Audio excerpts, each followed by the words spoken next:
I guess we should start with a paper that I have easily at hand, and it is the Times Ireland edition. Fear will spur us on against the All Blacks. Ireland will be driven, says defence coach Farrell. It's mad how occasionally in games we cough up a bunch of soft tries or teams make easy yards against us. In games where we would expect that not to happen. And then in the games against the really good teams, all of a sudden it's like, we will die rather than give you half an inch over the gain line. Yeah, it's almost a sign of a great team that I'd almost say those incidences of weaker teams, so say the Italy's and the Scotland, particularly in the Six Nations, say 10, 15 years ago, I would almost be more confident going into those games than I would be now. But obviously against the All Blacks now, I'm far more confident than I would be 10, 15 years ago. And it's kind of, as you say there, that sort of porous defence at times. I'm not sure if I want to call it that. It's a bit soft in various areas and in weird areas, in weird ways. Or I do wonder if there's an acceptance that you only have a mental capacity to be at 100% for so long. That they do accept to themselves, okay, this week in Carton House, we're up against, so say in the middle of the Six Nations, we're up against Scotland. Yeah. We're going to win this game. We're going to tell the press that, every game matters.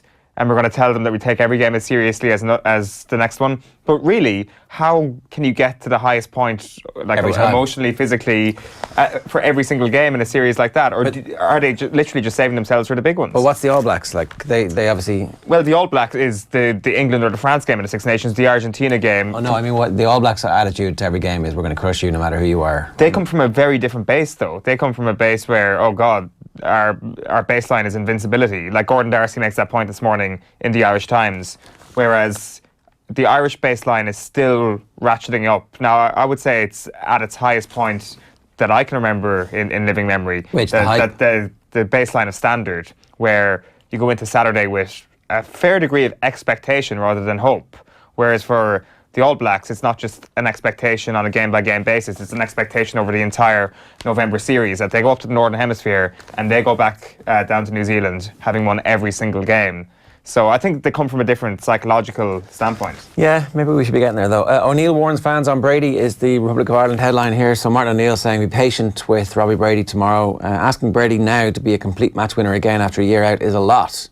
Also the news there that Shane Supple has been forced to retire at just 31 due to a hip injury, and Noel Hunt is leaving Waterford Town to go to Swindon Town as the assistant manager. And the two rule changes, as reported yesterday in the newspapers, has been confirmed by the GAA. So the sin bin proposal will now be a 10-minute layoff for anybody who gets a black card, as opposed to a second yellow. So your first yellow would be the bit where the referee kind of goes, is it worth 10 minutes in the bin? No, but it'll be... Well, now that you say that, I do wonder if referees were a little bit cautious of showing a black card, particularly early in the game, because that would mean that player, the fellow who's got to go to work on a Monday morning, doesn't get to play the rest of the game. Whereas now he gets to go off for 10 minutes and he gets to come back on, so the referees will feel a little less guilt-tripped. Yeah, maybe. So you'll see loads of sin binnings. Hopefully, because there should be, given the way the game is played. The Irish Times this morning, times have changed. We are genuine challengers to these All Blacks. That's the bit where Gordon Darcy is caught up with the notion that we're a world-beating notion, even if Owen hasn't. Nation. He kind of. Standards high. Don't just flare up for the big occasion. I wouldn't necessarily say that. All bite, boot and bollocks, as they would say. The idea that you can beat Scotland and Italy, as my analogy was there, at kind of half capacity is the very idea of superiority, is it not? That the feeling that... It's probably not, it's complete speculation on my part, but this idea that they're saying to themselves, it's fine, we'll tell the media that every game matters as much as the next one, but, it's Italy. And really, that is a superiority complex, something that the All Blacks potentially have as well behind closed doors. Or maybe they do respect every opponent equal to one another, the All Blacks. The teams, everybody in their times are picking their teams as well. There's a lot of similarity between the teams, although Johnny Waterson's picked Josh van der Fleer at 7, which it seems is madness really, considering Dan Levy was absolutely amazing. He looked like he could play for the All Blacks last week at 7. We'll go against the very idea of Joe Schmidt's meritocracy as well. If you put in a performance like that, particularly when it's not for the full 80 minutes, you start the next day. It's James Ryan and Henderson for Gavin Cumsky and Johnny Waterson. It is Devin Toner for John O'Sullivan, Liam Toland and Jerry Thornley. That's the main one. I think everybody's picking Rob Kearney because he's fit, Joe Schmidt loves him, and also he good, especially in these big games. Black and white is the headline on the front of the Irish Examiner sports section this morning. Andy Farrell and why New Zealand are defence coach's biggest test. Donald Lennon, Ireland handles Steve Hansen's Murray obsession well. Now for the real thing. Yeah, that fetish that Steve Hansen had for Conor Murray. It was a bit mad, wasn't it? Yeah, we're gonna get to that in a few minutes because there's been a few more comments from Ian Foster, which I think we're going to get to now. Kiwis ramp up mind games with digs at Sexton and Aki. So let's just get to these digs, right? The Kiwis throwing digs at Bundee Aki, saying, "Oh, he looks like a real Irishman now, doesn't he? Yeah, he looks real Irish." Like all those Pacific Islanders who stole as 15-year-olds from their parents. Extraordinary rendition, except by means of scholarship. Anyway, he had a few years in the Chiefs, played really, really well. But he's been over here a while now, Foster said. I mean, you have moulded him into an Irishman. He looks like an Irishman now, doesn't he? He also says there will be a couple of our guys who have probably played with him. I know him personally, but we're kind of getting used to that. Assistant coach Ian Foster with the classy move. Classy move. Bundee Aki looks Irish. Well, you know, citizenship is an interesting, convoluted thing these days. People move for all sorts of economic reasons. Maybe the harsh realities of the economy of New Zealand, I don't know. Maybe things weren't great there for a while. Maybe he came here for a new life. And maybe we're getting behind our boy Bundee, especially when people like you, Ian Foster, are coming over here and shooting your mouth off. Also, giving out about Johnny Sexton. I'm not sure why he says that, talking about just how Ireland needs to stay on the right side of Wayne Barnes this weekend. Foster here.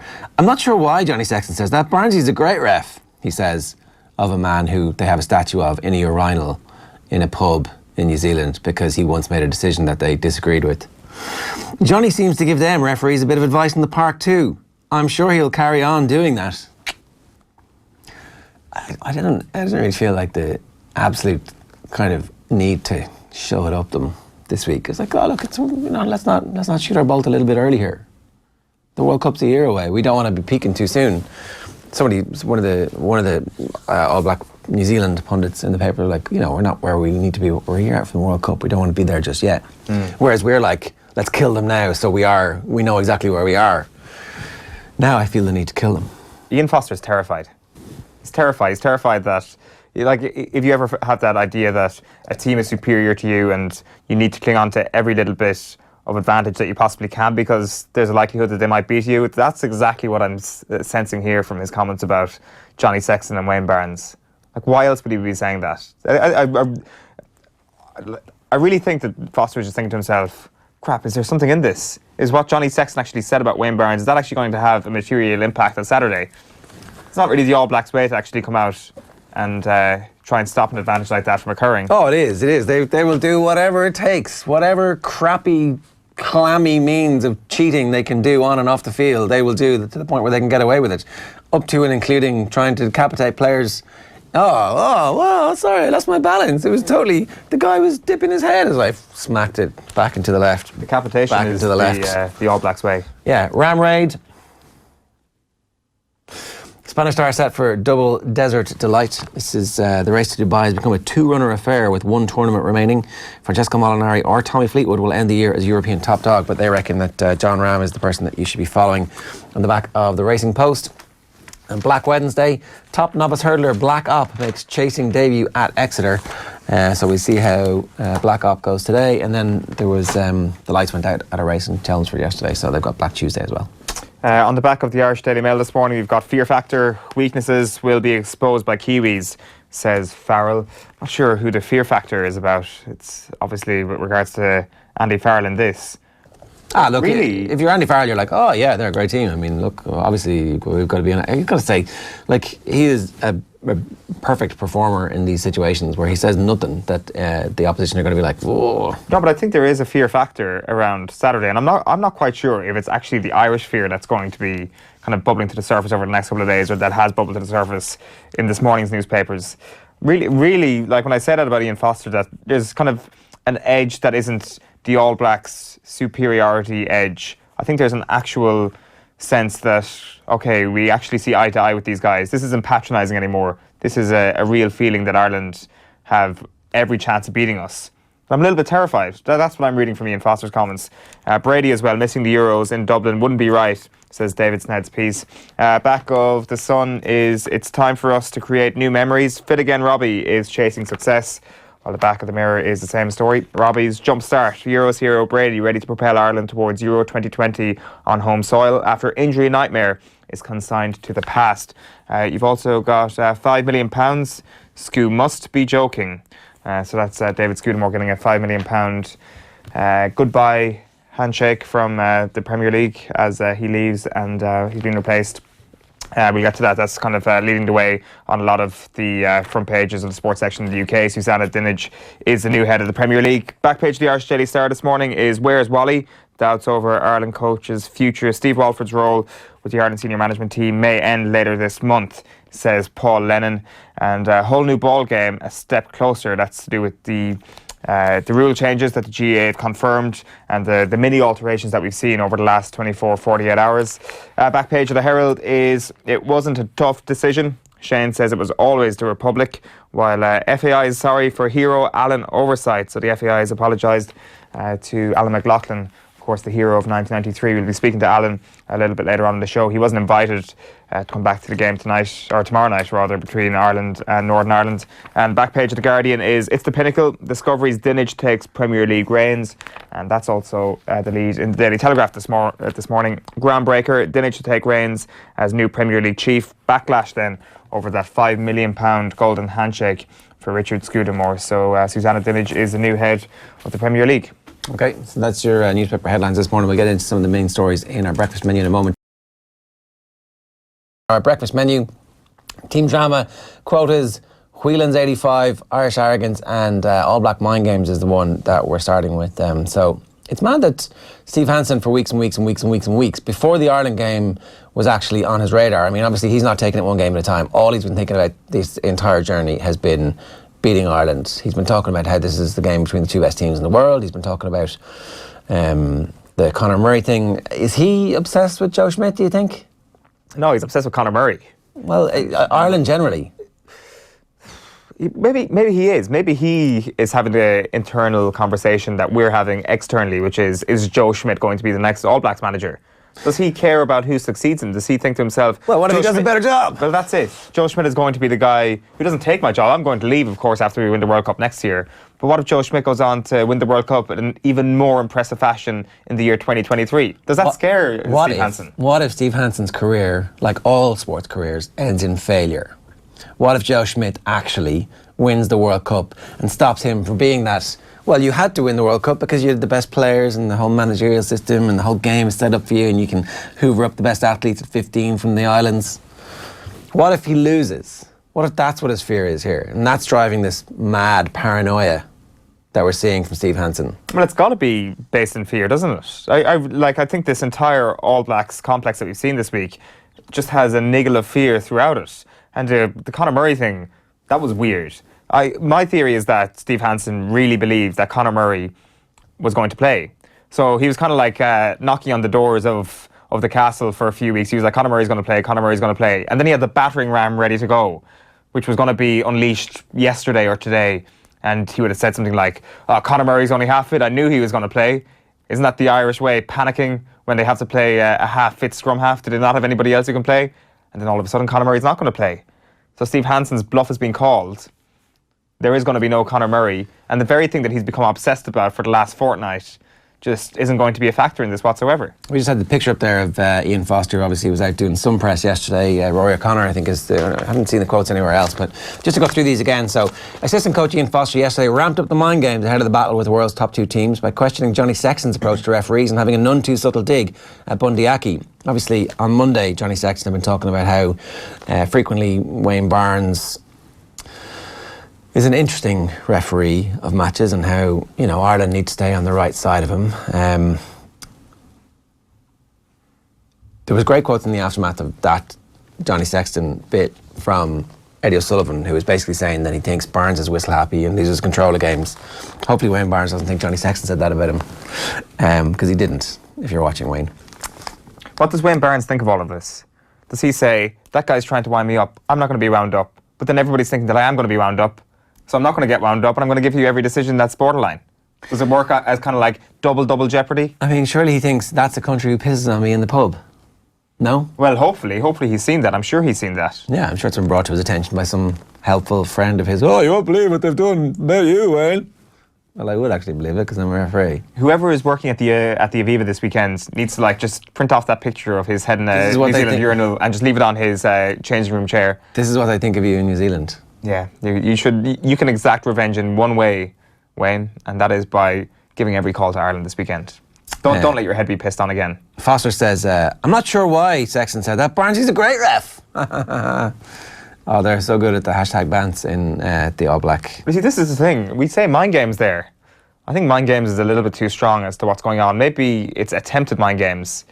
And Johnny seems to give them, referees, a bit of advice on the park too. So I'm sure he'll carry on doing that. We need like a foghorn for every Ian Foster quote. Well, it's just when he opens his mouth, play the foghorn sound. Well, no, the foghorn that would kind of suggest that he's burned somebody, but not really. It's. I'm telling you, this is all part of an inferiority complex which is starting to fester itself within the All Blacks camp. Do they bite back? They're often the first biters when it comes to mind games. Oh. They've bitten back here in kind of a way that has fallen short of the mark. I don't really understand why the rest of the rugby world doesn't just constantly attack them. Like, why they're allowed to get away with this? Why don't the other countries just join together and go, well, hang on a second here. Why are New Zealand allowed to do pretty much anything they want to do, up to and including having the haka as the last thing before kickoff? It's like, well, it's our house. We play our anthem last. That's what we decide. Are Ireland fans this weekend going to sing Ireland's Call during the haka? I mean, I hope not. It would be comical because the song is so bad. Obviously, the England fans last week, that was kind of funny. It was kind of funny. And it would just be very funny if an even worse song was kind of resounding around. Was it mic'd up around? So could you hear the haka? You know, sometimes they mic it up, sometimes they don't. Yeah, you could hear the haka, but you could also hear, obviously. You could hear swing low, kind of a little bit as an undercurrent throughout. So I think we do it. Wayne Barnes admits fallout from 2007 Rugby World Cup refereeing shocker with All Blacks affected me. So, there you go. I'm not like that. Richie McCaw appearing over his shoulder there is literal and also figurative. Forever. I'd say after 2007, he just kind of looked over his shoulder and Richie McCaw was just always there. Just this voice in his head. His internal monologue. The voice wasn't like somebody he respected and really liked. It was just Richie McCaw bitching about something. Yeah, he doesn't have an angel and a devil over his shoulder. It's just Richie McCaw over one shoulder and Richie McCaw over the other shoulder. Well, hopefully there's no Richie McCaw influencing him from like 5 yards offside at the weekend. Foster came out about how Ireland, we're playing a team that's going to work hard and trying to suffocate us with possession. He damned us with faint praise. We have to make sure when we get opportunities to get the ball that we're really efficient at that and that our set piece goes well and we play in a manner that we get a really good chance to attack them properly. In the past, they're a team that likes to hold on to the ball and play multi-phases against you. And when that doesn't work, they'll go to an aerial game. We'll have to be on top of our game in most areas. I mean, obviously, all they do is play crappy one-up rugby and then they kick it, is what he's saying there. That's the translation for his audience back home. It was like, well, I mean, who's going to get the next... Who is going to be part of it? We'll see. Gordon Darcy's also been writing this morning, it's our second point on the breakfast menu, Irish arrogance, which is an Irish arrogance that I say we should have. He's saying that we should win the game. We should feel that we're better than them, that is the attitude that should prevail in the camp, which is totally right. But like one of the lines that kind of stuck out to me from that Darcy piece this morning in the Irish Times is that he speaks about the clarity with which the team will have prepared this week, even just purely from who's going to have what jersey, that clearing up the Conor Murray thing so early in the week was a huge positive from Kieran Marmion's point of view, that he might have got the clarity, certainly once his injury kind of cleared up, that he was going to be the starting scrum half. And he actually mentions Martin O'Neill and says, yeah, that's not a great way of actually managing a team where you're telling a player an hour before kickoff or 2 hours before kickoff that you're going to be starting the game. Joe Schmidt, when Gordon Darcy was in there, everybody knew from early in the week that they were going to be starting. And that kind of feeds into the idea that if you're not going to train for a full week, chances are you're not going to make the starting team at the weekend. And that's clearly the way Joe Schmidt operates. And that clarity of thought, that preparation, according to Darcy, is kind of set up perfectly for us to go into this game on Saturday and say, we expect to win. I don't expect to win though. Like we're 6-7 point underdogs. But why would the players think that? No, they don't. But like the weight of history is that we've never done it in Ireland. We beat them in a game that was played on the far side of the world from them, in the middle of their trips. Like they were out and wandering around the streets having a good time the day before the game. You could actually see them in their hotel at a weekend when Trump wins the election, and also the Cubs won the World Series. Like it was a weird festival atmosphere. The All Blacks don't believe we beat them. They really don't count Chicago. We count Chicago. New Zealand don't count Chicago. We've got to beat them again. They can't. They counted it for 2 weeks, and then they beat us. Right. Yeah, and they annihilated us physically and on the scoreboard. And they played really well that day, and we didn't. Sexton went off after 15 minutes. Like several of our players ended up being concussed, largely illegally. Sexton was a hamstring injury, though. Yeah, no, I'm not blaming them for that. But it's like, let's play a whole match with Sexton at out half, or let's play a whole match on the same rule page. Like straight away on Saturday, it kind of goes back to Kieran McGeeney. If you want to box, say you want to box. If New Zealand want to play hard on Saturday, I'm sure Ireland will come to that realisation pretty quickly in the match. And straight away, it's like turn the tables immediately. Let's make things violent if we have to get violent, basically. Yeah, like the difficulty with that is that that's their game, not ours, right? Why the game of the best team in the world? Why not, like you say, it's sinking to their level. Why not reach to that level? If you can get away with it, get away with it. Well, because we won't get away with it, because we're Ireland. We haven't stacked the whole refereeing board with a bunch of people who are like, oh, well, that's New Zealand. That brand is too big to fail. Maybe comments like Johnny Sexton this week kind of changes that attitude a small bit. Like, it's no bad thing that people are coming out saying, well, do Ireland often get the rub of the green? No.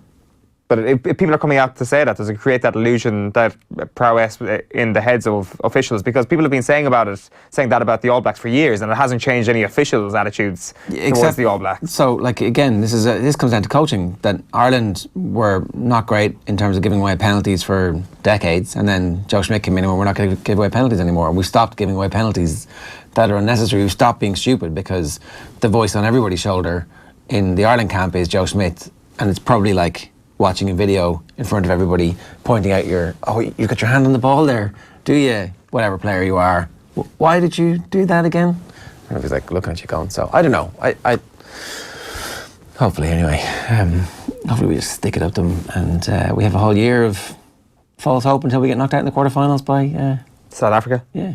Thing is, South Africa play New Zealand on the very first match of the World Cup. So if they beat them, there's like South Africa could probably beat New Zealand in the first match of the World Cup, and we could end up playing New Zealand in the quarterfinals. At least we get knocked out by New Zealand. That would be a real sweet end to it all. At least it's not Argentina. So they're getting revenge. Are we better to rope it up to them now, make them feel complacent, lose by 40 points, get them to be complacent for the whole next year, have them be shocked by South Africa in the first match of the World Cup, and then us play them and we be the ones wanting revenge instead of them? That sounds like the perfect theory.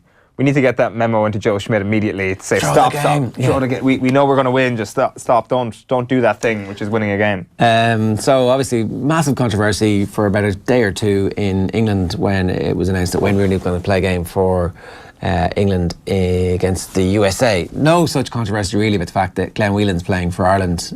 His 85th cap tomorrow is going to be honoured by the FAI, and really we kind of need to look at ourselves and our relationship with Glenn Whelan and think how stupid it was that everybody was influenced by Eamon Dunphy and the lie that he had 2 Lamborghinis or Ferraris or whatever it was, and that somehow the story of Glenn Whelan isn't actually this amazing story of somebody making it all the way to the Premier League from schoolboy football in Dublin and carving out a brilliant career for himself and wrestling every last bit of his talent out to secure a future for him and his family in the most competitive sport in the world and the most competitive league in the world. And like, is that not an amazing story? It is. He got almost 300 Premier League appearances. We need to talk about central midfielders for Ireland over the last 10 years. We don't exactly have a long list of Lamborghinis, as Eamon Dunphy pointed out. The idea that Glenn Whelan wasn't deserving of his place, really, particularly in hindsight, is a nonsense. It really is. And there was that notion that Glenn Whelan is a waste of space and a consistent waste of space. 85 caps later, as I say, almost 300 caps later, 300 appearances later in the Premier League, I think that paints a vastly different picture to the one that was painted in other circles. Like Robbie Brady this week, kind of speaking about that as well, the kind of underappreciation that everybody's had for Glenn Whelan. And people have said that quite a bit about Glenn Whelan, particularly teammates. And I don't know, are this team of Ireland players, when they step in front of the microphones, are they likely to lavish false praise on somebody? No. Not really. No. They kind of tell it as it is. Like from the likes of your Seamus Colemans to your David Milers to Robbie Brady, they all tell it like it is. And for Robbie Brady to come out and say, you know what, this guy's really been underappreciated down through the years, that's not just some sort of patronising nod to a man who's about to retire from the international game. That's a serious, honest appraisal of what this guy achieved and the way he was received by the Irish public. And it's a little bit sad, isn't it? Yeah, it's mad. It's kind of it's a sad end to his career, seeing him go and thinking how he was spoken about. When you think about it, like, the generation of Irish players who backboned Manchester United and Liverpool, they were competing against the population of Scotland, England, Wales and the North. The population of players who make it now are competing against all of Africa, all of South America, most of Eastern Europe, and wherever else the scouts are actually checking information from. Like, the database of players that you can access as an academy recruiter for players aged between 15 and 18 is a massive global industry. It's not just whoever's playing in the reserve team at Hamilton Academical or whoever is like making the breakthrough at Rangers and Celtic. Like, so fair enough, those players played really well for the clubs that they played, and those clubs were successful in European football. But I don't know how much better those players actually were than the current crop. It's just that they were the best of a much smaller group of players. Like, I don't know, I think that we all need to wind our neck in a little bit when it comes to the assessment of the quality of the players who are currently playing for Ireland. Like, they're not as bad as we say they are. They're in a much more competitive environment than any previous generation of player. And the corollary to that is our expectation for the senior team should actually be a bit higher. Yeah, so as Does that make sense? As a whole, it's possible to maintain the idea that Ireland are underachieving, while also appreciating the quality of the players and the environment that they're in. Yeah. They're two separate things. They're not necessarily married to one another, and I think that often gets lost in translation. It's actually interesting you mentioned that, because that is our next point on the Breakfast Menu, the idea of quotas, because Matthew Syed has been writing about it in the newspaper this morning, in the Times. You don't quite often agree with Syed and a lot of what he says. This morning, though, part of me does agree with him. So he talks about the idea of quotas. We were speaking about this yesterday, and Digger's just choked on his cornflakes this morning, watching it. What? I think I kind of choked on my own words there as I was saying it, to be quite honest. He's speaking about the idea that we were speaking about yesterday in the show, the Brexit implications of the Premier League, that there will be a quota of homegrown players, British players in the league, and the implications that would have and the knock-on effects that would have for foreign players in the Premier League, which naturally means less foreign players in the Premier League. And Syed is disputing this idea that less foreign players in the Premier League means better British players in the Premier League. And by extension, we can use your Glenn Whelan, we can use your Irish footballing standards argument here as well, that really, if you cleared the Premier League of a lot of these international players from Africa, from far-reaching places, would the Irish players stand a better chance? Yes, they would, in terms of starting games. Would they? Okay, so Ireland wouldn't be included, obviously, in a new Brexit thing. But basically, in theory, if Ireland players were to be treated as homegrown players, would they have a better chance of making starting teams? Yes, they would. Would they have a better chance of reaching higher standards? Syed's point is that no, they wouldn't. So he cites an economist here, and he talks about the idea of import substitution, that basically businesses, when you take away the idea of foreign competition from them in the market, don't necessarily perform that much better. They have a better access to closer monopoly and things like that, but the idea of their standards being improved because of, in footballing terms, exposure to first team football, is that really a realistic outcome? And Syed argues that that's not the case. Are you going to have a better English national football team because of these new restrictions on foreign players? He says no. Counter argument would be what happens in rugby when we stop having Ruan Pienaar. I mean, we all thought that Ruan Pienaar leaving was a really bad move for Ulster, and it potentially was. Last season they didn't have somebody with his experience and nous in the club at their moment of crisis to kind of steer the ship, but what it did mean was suddenly Cooney comes through and gets game time. So The idea, though, is that he's saying the exposure to somebody like Ruben Pienaar has a knock-on effect on someone like John Cooney. At some point... But there won't be no Ruben Pienaars. You'll still have your Sergio Aguero. You just won't have, like, the 7 players behind him. And to be fair, he does mention that the visual change that we will see is actually on the benches in the Premier League, not in the starting teams. That instead of Alexander Zinchenko sitting on the bench at Manchester City, it will be whatever, Phil Foden or whoever it may be. That's the material change. So as you say, you will still have that top level talent. So he kind of disproves his own idea there.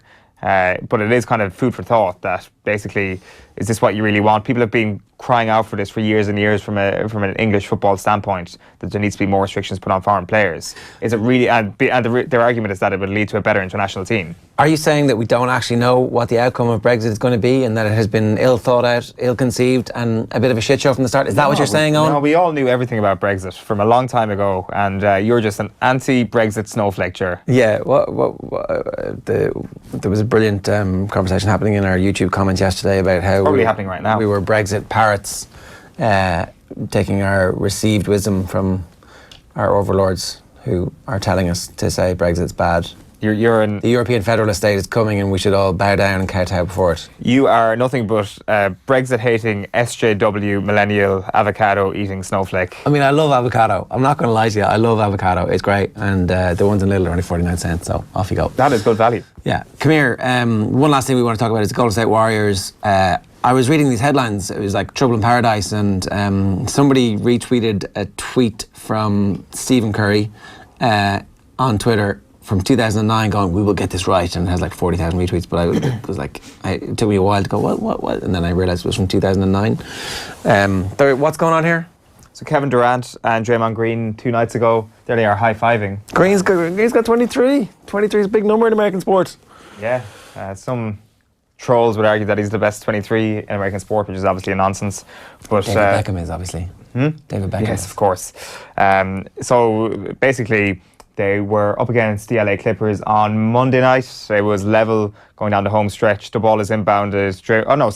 Draymond Green gets a rebound. They've got 4 seconds left to win the game. And Durant is like, pass me the ball. And Draymond Green is like, nope. Dribbles up the court. For some reason, tries to go right away to the hoop. It's not going to happen. Time runs out, gets dispossessed. And Durant kind of flips the lid a small bit. He's like, pass me the damn ball. Give me the option to shoot.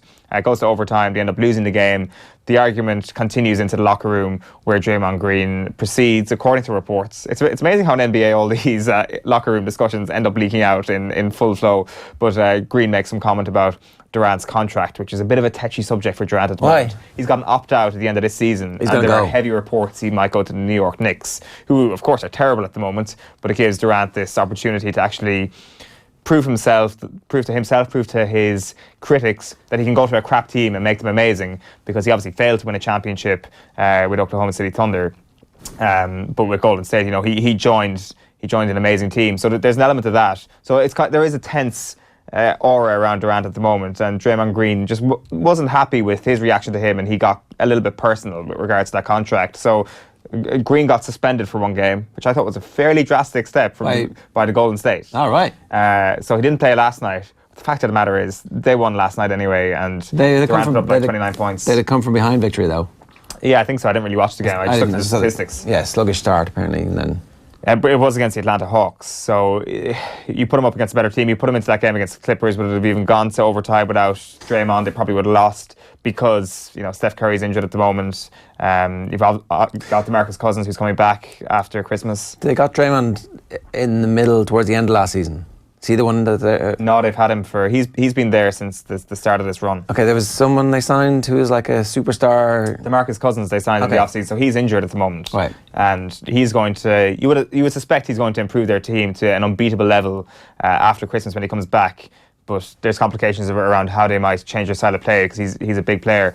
The thing now is that, does this start to fester? Is this the first chink in the armour of the Golden State Warriors? Like, when we talk about Dublin and their 4 in a row, you often wonder, how has there not been any sort of tension in the camp? Like, surely being sated with winning for so long can only last so long. Their best player didn't play last season. Well, there you go. Maybe that's it. There is kind of more of a ruthlessness to it, and maybe Golden State are showing that ruthlessness by handing down a 1-game ban. Like, the idea of going 3 in a row is a hugely attractive one to these players. They can put themselves up there with that great Lakers team. Yeah, it's okay. We've got to go. But KD is going to. When will he announce? Like, when do we find out? Probably at the end of the season. Like, he's contracted to the end of next season, but it's kind of that player opt-out option for next season, as they tend to have in American sports. All right.